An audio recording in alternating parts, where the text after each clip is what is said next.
Finally, nakalaya na rin ako. Sa wakas, magiging okay na rin ako.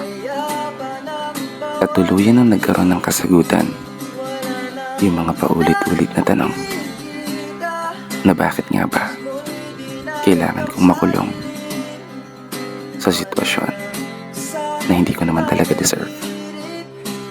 Bakit ko nga ba pahihirapan yung sarili ko dahil lang sa isang tao na hindi naman ako kayang mahalin ng totoo, at isang tao na hindi ako kayang pahalagahan pabalik gaya ng ginawa ko sa'yo. Hindi na ako mapupuyat sa gabi.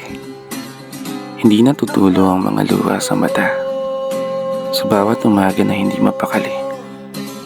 Kung bakit mo nga ba nagawang may santabi yung mga pangarap, yung mga pangako na tayo hanggang huli. Pero okay na yun. Ang importante sa ngayon, masaya na ako. Malaya na ako. At tanggap ko na wala ka na.